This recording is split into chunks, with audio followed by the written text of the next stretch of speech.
Good evening. Today is Monday, November 1st, 2021, and this is the 71st episode of New Paradigms. I'm your host, Sargis Sangari.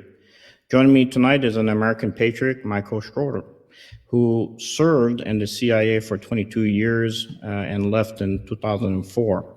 He was the chief of the Osama Bin Laden mission in 1996 to 1999, and then also advisor to the Bin Laden unit from September 2001 after 9/11 attacks until November 2004.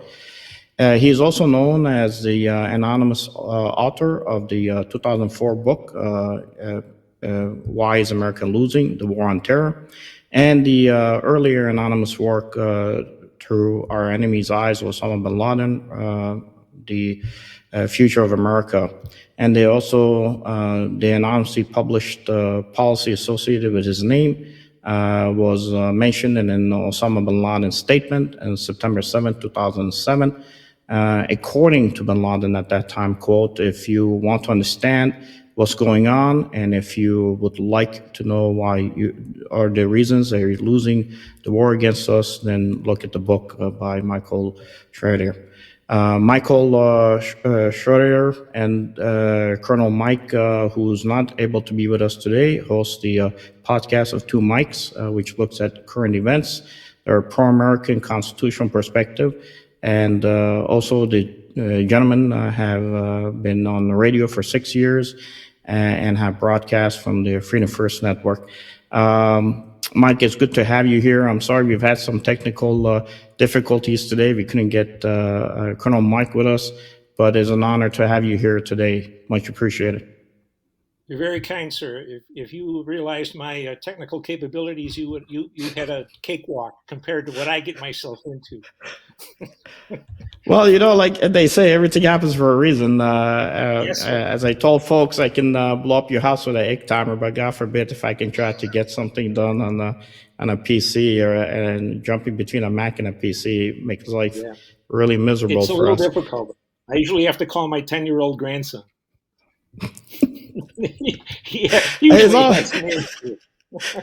Obviously, we come from different generations, but look, our generations was able to do link analysis on our own heads rather than trying to get the computer devices to do it for us.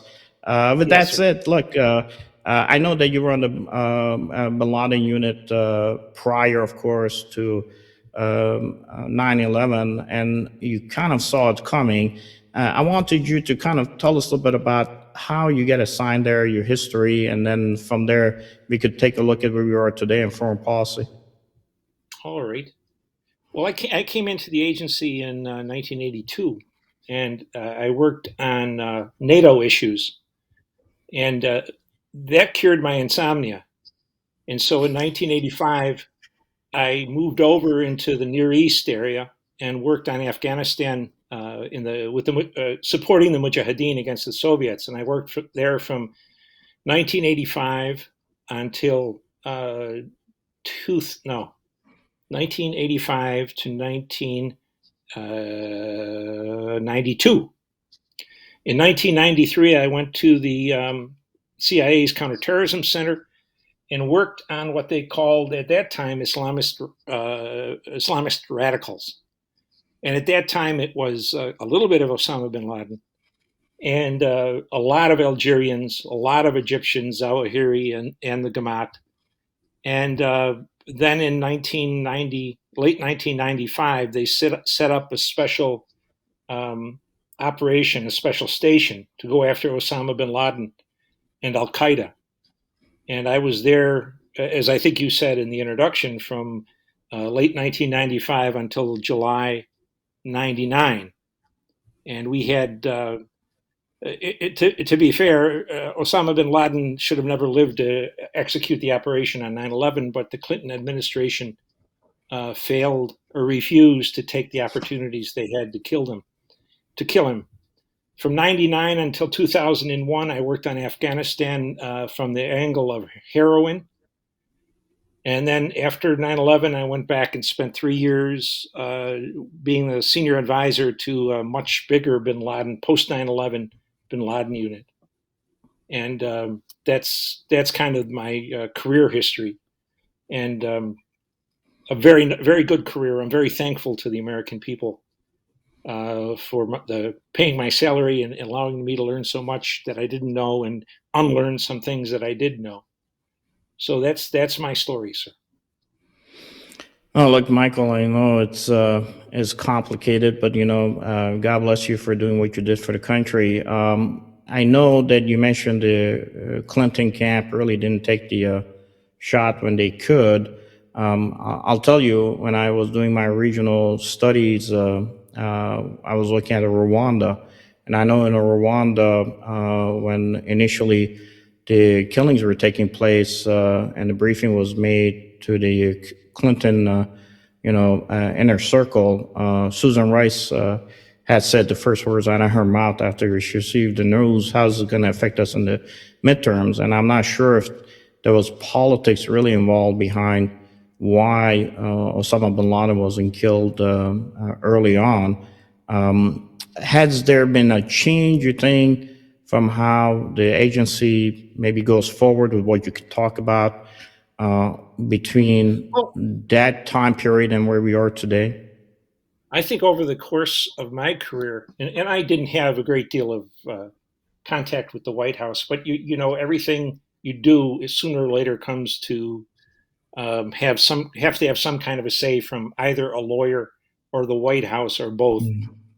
And what I found was just the point you made, sir, that after um, Ronald Reagan and perhaps the first part of the older Bush, the National Security Council actually became another reelection committee. And they looked at foreign policy in terms of how it would affect their um, uh, reelection chances, whether it was midterm or presidential or whatever it was. I'll give you an example. When Al Qaeda almost sunk the destroyer, I think it was the Yeah. Cole. Um, Yes, sir.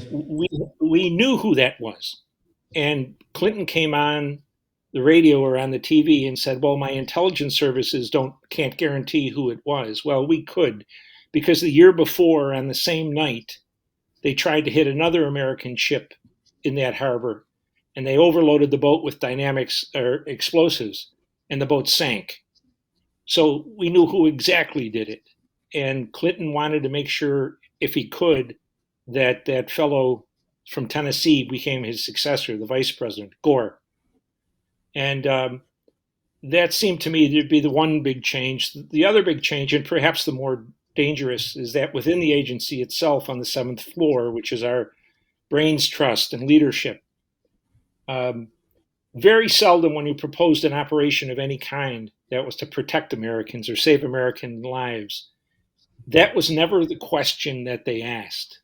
Can you do this and would it save lives? Their question was, what if we kill innocents, or what if we fail and the newspapers go after us and the opposition politicians go after us? It's a very unnimble, at times cowardly intelligence operation. There are spectacular exceptions to that, sir. There are people who give their days and nights and weekends and to go after these people, but the difference between intelligence that's useful and intelligence that's a waste of time and a waste of lives to collect it is that no one will take action on it.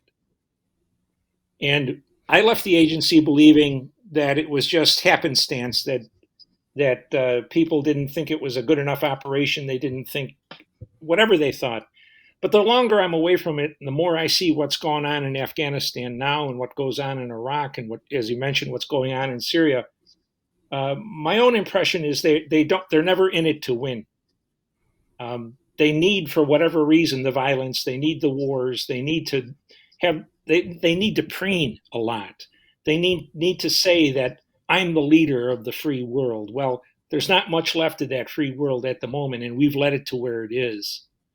And so I have a very hard time taking seriously that the world perceives American power as it did 15 years ago or under Ronald Reagan.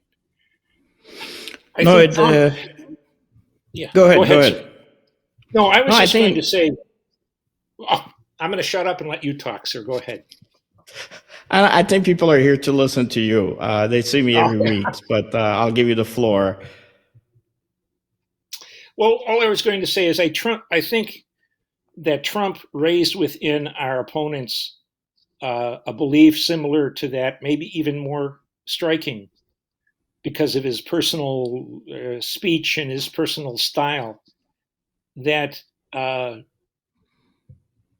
if somebody screwed with us, they were going to catch it and catch it hard.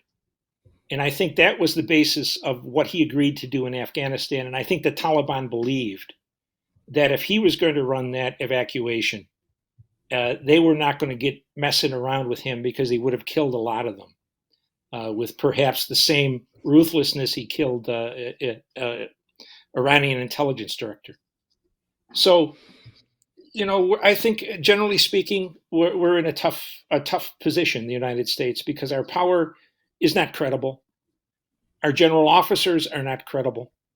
They spent 20 years trying to beat guys with Korean War era weaponry, with no Air Force, with no Navy, with no anything except God, if you will. And they couldn't do it. And they never came close to doing it. And we see four-star people walk up the aisle and testify before Congress for 20 years and said, there's light at the end of the tunnel. The Afghan military is going to be able to defend itself. And extraordinary things, extraordinary lies, which no one is ever held accountable for. So, I pray that we get out of this mess. But at the moment, you really have to wonder what the Chinese are thinking, or even the Russians. Will the Americans ever be weaker than they are at this moment? Do we roll the dice and take a chance? It's got to be very tempting to their firebrands, and one hopes that in both countries they don't have the strongest voice at the table. No, one hopes that they don't. And frankly, I don't like to be a pessimist, but I've been in the service long enough. I've fought 6 years of continuous combat ops and been in a diplomatic mission. And I tend to look at things as being difficult, and I think it's going to get worse probably for us even after this election, because I don't think parties are going to be able to save the U.S. any longer.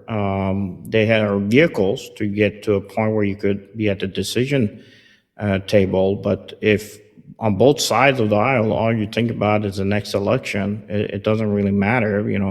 Most of our systems seem like they have changed. After Pearl Harbor, almost a year to the anniversary of Pearl Harbor, U.S. literally changed majority of its general officers and colonels. I think it was almost 93+% that were gone Yes. before the 1 year Yes. anniversary, which was very much of a positive because we had a brand new people on the ground.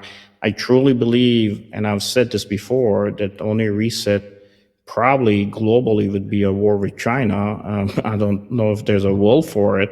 And I'm not advocating that we go to war, but I don't see any other way that you could reset the process or the system.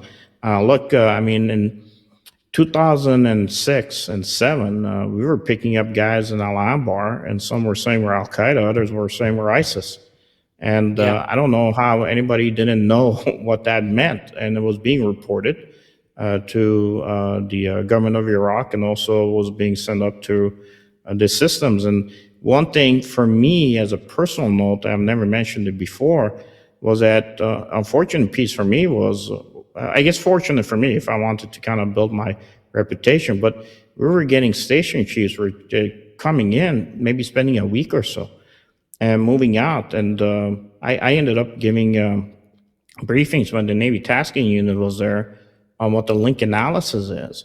And these are the things I was expecting to hear from the agency folks. I wasn't expecting to have, them come in and be in such a short turnaround that a lot of the information was being lost. That the guy on the ground, in this case for me, when I was there supporting when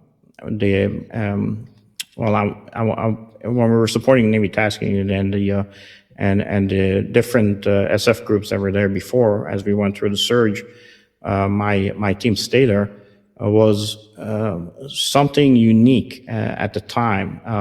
And now going back to the Clinton era too, it was the first time I got the briefing that the Chinese were able to conduct airfield seizures, something that our Ranger units are the only ones who could do it. And it had a lot to do with the tech transfers that we did and support of bolstering some of their military assets capabilities.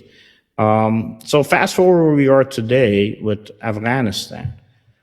What should we expect after Afghanistan for maybe not U.S. foreign policy as a whole, but for what might be from the eyes of the enemy, as far as if you were China, what would you do now to advance your want and desire to be that global hegemon, to finally secure the top of the hill?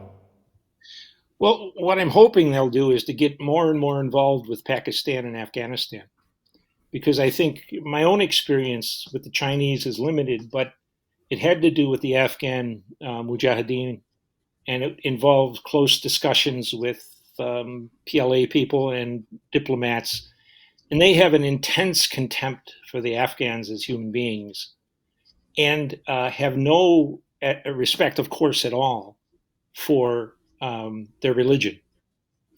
And whether you agree with Islam or you don't agree with Islam is irrelevant, because if you don't understand it, you're going to get a boot at some point, either in your homeland or on a ship or in another country.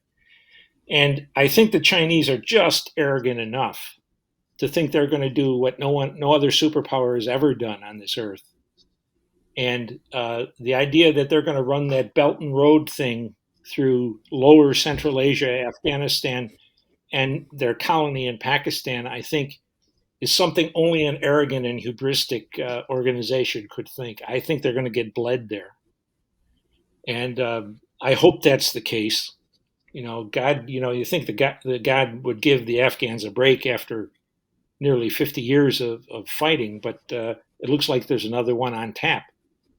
And it is a very distressing thing for us. Our country is riddled with these people, from Confucian centers to student bodies to Chinese American understanding centers in our major universities to cybersecurity companies that are run out of cutouts for Beijing in this country.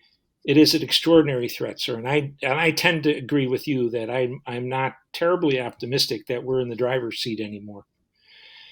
And it appears we have a government that's on the take from the Chinese. Most of the cabinet is either anti-American or prominently pro-Chinese, suggesting that they have a more than just a national interest or a passing interest in China. And so there's a lot of cleaning up to do in America, and I think our biggest problem is here at home right now, sir.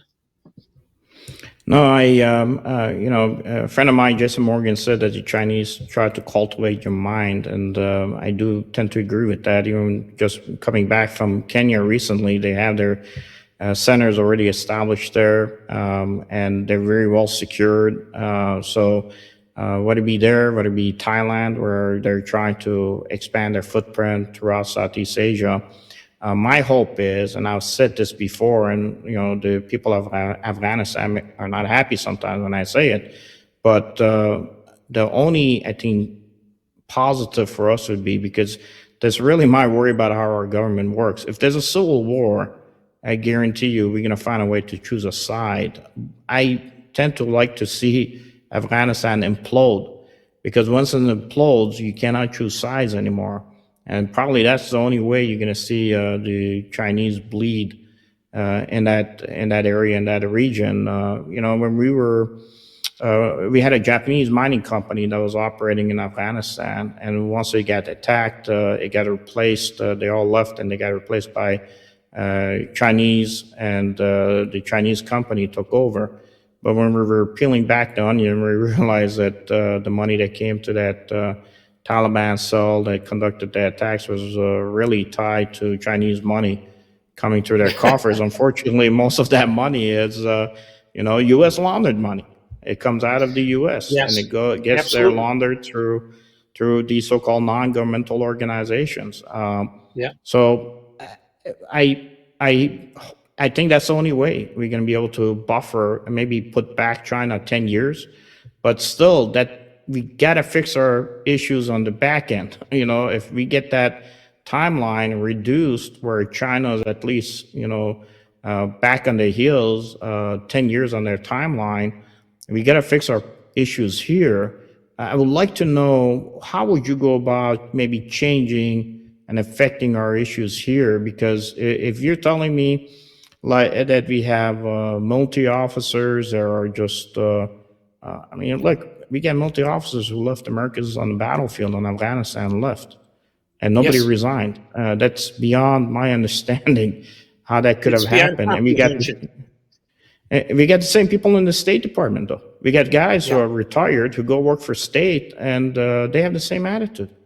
Yep. How do we change this? How do we, if we get this retrieve where at least China's on their heel for the next decade, how do we fix it? How would you institutionally start making these changes that maybe allow us to at least get a new generation of folks in both state and also DOD? And the intelligence agencies, sir. I think the best. Yeah. I think when you, as you said, peel the onion, and what it comes down to is what we've done to our educational system. In the military, I find it that no one ever asks for permission to kill the enemy. The first words out of their mouth now are, "There's no military solution to this problem," or, the light's at the end of the tunnel, or some other nonsense like that. There is always a military solution to the problem. For the world's greatest superpower, it's unconscionable to have happened to us what happened to us in Afghanistan. The thing is, though, we send our generals, when they become general officers, we send them to Harvard for a year, or to Yale, or to UCLA to study how NGOs affect the conduct of military policy or foreign policy. And you can give me the money and I can give you a half-hour discussion. The first thing you should kill on the battlefields are NGOs. There's no possible reason for those people to be on the battlefield, and even less for our officers and our military to care about what happens to them. They're not there to help people. They're there to inculcate people in the disastrous kind of things they believe in, whether it's abortion or homosexuality or women's rights. All of those things may be important somewhere. They're not important in Afghanistan. And they really should never have a place in American foreign policy. The only thing that matters if we have to go to war, which should be very infrequently, is that we win. And if we go to war mistakenly, a war we shouldn't have got into, we should be like the Romans and finish it. We've frittered away all of the fear factor we hold amongst most people and most countries and most organizations around the world, simply because we'd rather see our soldiers killed by the enemy and then return fire by those who are left than go after them and kill them in numbers that make them very reluctant to continue, or in numbers that annihilate them. So in the first step, the whole system of educating officers from plebe to general, it seems to me it has to begin to reflect the reality of how the world works and not how people want it to work.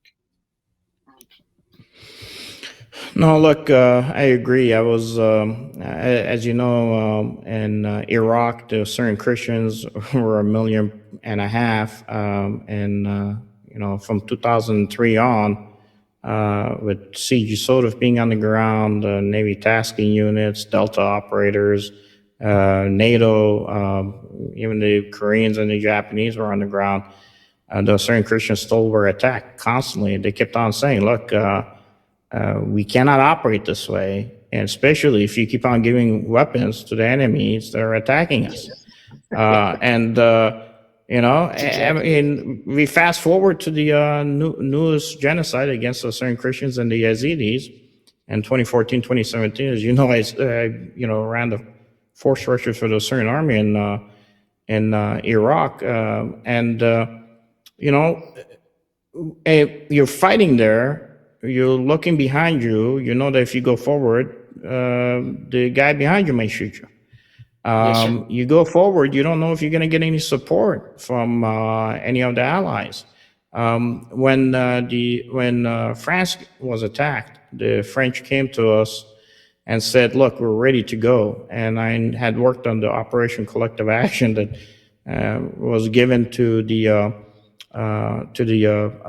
Office of the Secretary of Defense the day after the Khyber River Valley was cleansed out a year prior. And it was how we, from our perspective as Syrian Christians and the Syrian army force structure, can move forward and take these territories. But it was very hard looking at the French and telling them, look, I know you want to go forward. I would love to be able to raise our flag, on the enemy territory. The next day would absolutely send, shockwaves throughout the entire world that maybe we're investing in the wrong allies. But unfortunately, I don't know if I can trust the person behind me. And it put us in a position where we couldn't get anywhere. And today, fast forward, as we were talking before the program, those Syrian Christians, there's 5 seats that they were supposed to have, and 4 of them have gone to a guy who's aligned with the Iranians in Iraq.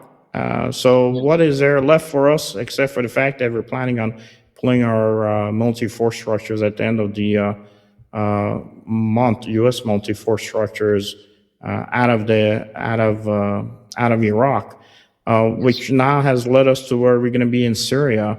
I was hoping if you could give us a little bit of an understanding of how do you think the Near East is going to shape? From my perspective, I think it's going to be to a point where if U.S. is completely destroyed on the global level from foreign policy perspective, you're probably going to have Israel trying to, just for survival's sake, maybe work with the Abraham Accord countries to bring maybe India into the perspective of what it would be a new maybe Near East map to expand its capability to buffer against what it might be looking at possibly China control of the Southeast Asia if it is successful in Afghanistan. How do you see that battlefield shaping over the next maybe months to 5 years? Well, I don't disagree with anything you said, sir, but I think I'm really a non-interventionist. I'm not an isolationist. No American has been ever an isolationist. They've been pilloried as such, and been slurred as such.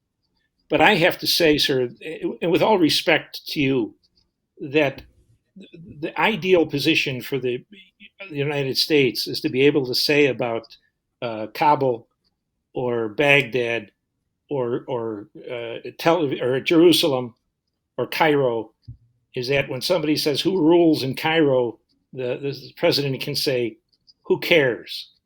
We've got plenty of stuff to do here at home." And just as Osama bin Laden said, attacks on the United States were strong so long as we were there full with both feet in. When we were very aggressive, when we were killing people, and they tapered off over the years, and they're now at kind of a low. I think the threat is far from spent, especially in sub-Saharan Africa and in the Maghreb. I think we really made a mistake there when Petraeus, in his surge, apparently left the Syrian border open and didn't think of ramming his forces against a force that was penned in from both sides, and let so many of them go, and so many of them went to the Sinai, they went to the Sudan, they went to Kenya, Tanzania, they went to Nigeria, all the way across to the Atlantic. So it's rife for more problems than we've seen in the past, even at a time when we're neither equipped mentally, intellectually, or in terms of manpower, we're losing 250,000 troops from a 1.5 million force for they're not willing to be vaccinated with a poison. Now there's a crime for you. But I think this is a time when America has to keep their eyes on China. They has to keep their eyes on the Russians. Let the Iranians and the Israelis blow themselves apart if that's what they finally want to do. The world is no less well off without them than with them, at least the North American part of that world. And I know it sounds like a callous thing, but since World War II, we haven't won a war. We've been more concerned with enemy casualties, more concerned with what the media said and the NGOs have said. There's very few men left in this country, sir, that their job, the military's job, the intelligence services job, the diplomat's charge is not to do anything but advance the cause of the United States and the security thereof. And until we begin to breed men and women who behave in that manner, we're going to be involved in things that are costly in blood, costly in treasure, ruinous in reputation, and always losing. And so I think that's got to stop. It was really the main reason I supported Trump. And I was not influential at all in that administration, but every time he moved to strengthen ties with the Israelis, I blasted him on my blog because I think that's the beginning of all evil for the United States and the Middle East. With the Saudis, pretty close time. Well, it put the Israelis in a position that I even told them when I was asked. My advice to them was that look, don't be the leaf that everybody sees up here. Be the leaf down here, because this may not work too well for you. U.S. Domestic policy is kind of fickle too. Absolutely. And that was the first time I had asked actually a friend of mine, and I said, do me a favor, come over and sit here and bring your tape recorder, because I'm going to give you something and you can play back that message 4 years from now. It was that. And I said, you're about to show your hand in a way where it's going to cost you, because you cannot rely on being able to be control of everybody. Look, we talked about how the U.S. Force structures now are, more apt to even allowing American soldiers to die before they return fire. The Israelis are going through the same thing. Before you could kill the enemy in bushels, and now, you have to explain why you're firing, rubber bullets at somebody. And the enemy that's been around Israel, as I've told them, started as a cat, became a fox, became a wolf, and in the future is going to be a lion.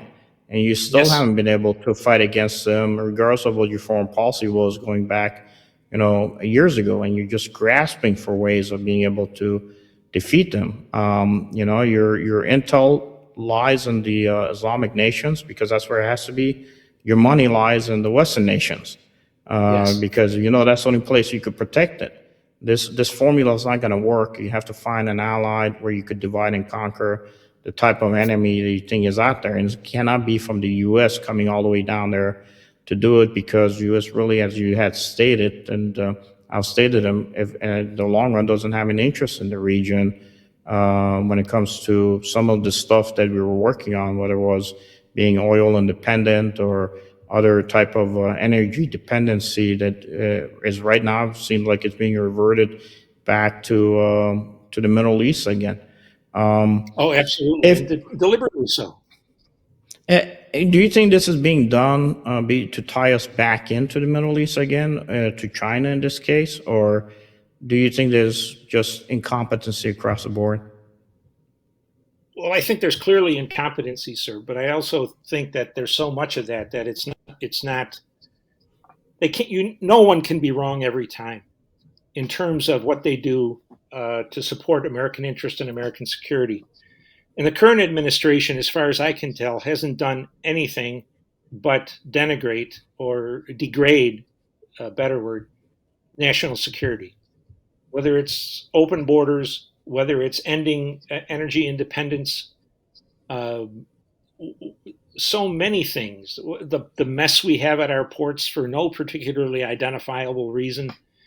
The war they almost seem to be wanting to wage against Americans who disagree with them.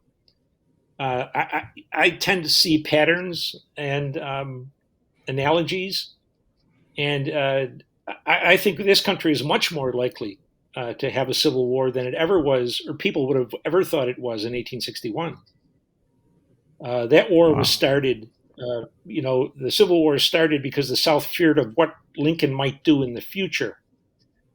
Americans have in the bank right now much more direct harm directed at them from their government, including deaths, than the South had any kind of evidence about in 1861. And they either want a war or they want an authoritarian regime that we buckle under to in this country. So um, this is a very leaky boat at the moment, I'm afraid. And what that means for foreign policy, I think, is you have to stick close to home. For example, if we get sucked into some kind of an affair in Black Africa, for good reasons or bad, if we get sucked into that and there's American troops killing blacks, what do you think that's going to be received as in this country by Black Lives Matter, most of the Democratic Party, Al Sharpton, Jesse Jackson? They're going to make an issue out of that, of a racist issue. It's very, very important to avoid situations that make our domestic situation worse. And overseas involvement is one that could surely make it worse. Yeah, look, it's unfortunate, and those words. I know you don't just put them out haphazardly. I know you thought, Roland, about what you were going to be saying on the show today, and I have to tell you, I mean, you're right on domestic policy issues. When I was in Kenya, I came back, in Libya, for $400 you could buy a black African. Yeah. And Black Lives Matter, or even my congressman in my district, is not going to go down there to try to free those people or address them even through legislation or through sanction processes. It is the reality, and you're right. It's a matter of perception, right? We go down there and we have to fight this type of an enemy that is expanding its footprint in that region, which was one of the reasons I went down there to do the assessment. It's going to probably be used by China through their propaganda guys here in the U.S. to try to push the talking points against U.S. Getting involved within the region to allow China to expand its footprint as it's trying now. Yes. It's unfortunate, but it's the reality of what we're dealing with, and hoping that with Americans like you and others, and getting involved in those little skirmishes, for the better term, we might be able to at least hold the hold the water from coming over the dam until our U.S. Folks here, the ones who are running for office, can at least turn the tide, and hopefully, with the Americans finally waking up, make a change. I don't think anything's going to really change that much in 2022. I think 2022 will be the watershed moment for this nation. I still think it's going to get worse domestically for us across the board. I'm not sure I what think your it is take is too. going to be.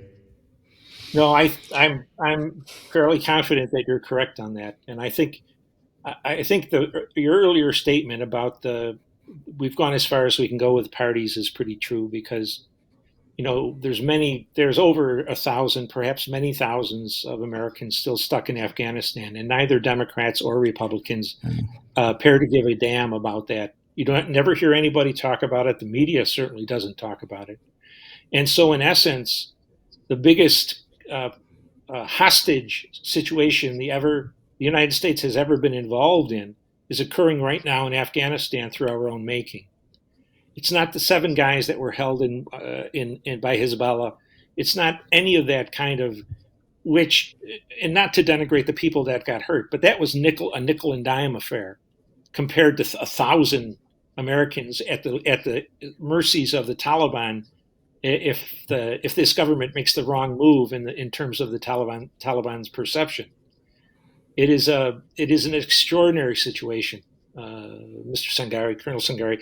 It is a tragic place for this republic to be, and potentially, I think, a lethal one. I tend to agree with you. Look, I take it more on myself too. I say maybe I should, if I had done it differently and I had pushed harder, I could have done maybe my part better. Maybe that advice I gave would have been different. The harder you push, the faster they'll push you out the door or up the ladder to a place where you won't have influence. It's not an easy world to live in. You got to do your best for as long as you can, and when you can't do it anymore, you can't. Unfortunately, that's the reality. That's it. You're correct. You can't negotiate with these folks. You got to replace them, and you got to find different ways of doing it. After I lost, and I kind of knew we may be losing in 2020. My software place to land was to create a pack for first responders to be able to have a say where we could start putting money into that pack in order to be able to replace individuals who actually are going after the police to defund them. So, you got to fight the fight wherever this ideology manifests itself. And hopefully we're going to be able to clean it out internally before the Chinese and the Russians make their move, which would completely checkmate us and possibly have us be nothing more than an orphan child when it comes to foreign policy. Mike, it's a pleasure talking to you. I would love to talk to you a little bit longer, but I know we're short on time. Unfortunately, we couldn't have Colonel Mike here. Hopefully, we can bring both of you guys back again in the future. But before we go, I want to give you the last word and tell us a little bit about where people can find out more about you and the work you've been doing. Well, I think we share a lot of common feelings here, sir, and I think that we're in for a very tough time, and we have to get our families and our children attuned to the fact that things may not be so cozy over the next several years, not because anyone has done anything wrong, but because our government wants it that way. In terms of what I do, as you said, a broadcast with Colonel Mike, a podcast probably 3 times a week on the Freedom First Network. It's called The Two Mikes. And I write a blog, and I have been for about a dozen years, at non-intervention.com. I'm sorry, let me try that again. I got kicked off once and I can never remember the right. It's non-intervention, the numeral 2.com. And it is it started off as a purely foreign policy blog, but has increasingly begun to talk about what looks to me like an evolving tyranny in this country. And certainly one that is going to have to be resisted if we're going to survive as a republic and survive in this world. So that's kind of what I'm up to and what I think. And I wanted to thank you, and especially your IT person who worked wonders to get everything squared away. And I wanted to thank you for having me on. It was a pleasure to talk to you, sir, and I'd be delighted to talk to you again with Colonel Mike. Or if you're in this area, I'd love to have lunch with you or dinner. No, definitely. We're going to see each other in D.C. We'll have lunch and dinner, and we'll be able to talk about things we can't talk on the podcast here. With that said, I look forward. If you would like to come on our show, we would be happy to invite you sometime. Oh, it would be an honor. Thank you very much. Anytime I'm available. Well, we'll be in contact with you on that then, sir. Will do. And I want to thank Fred for not killing me today, my IT guy. Let's me live for one more day. To mess up another day, sir. Yeah, I definitely put him through hell. But Cinema Production is the production company that provides us the support today. Folks, it's good to have you guys here.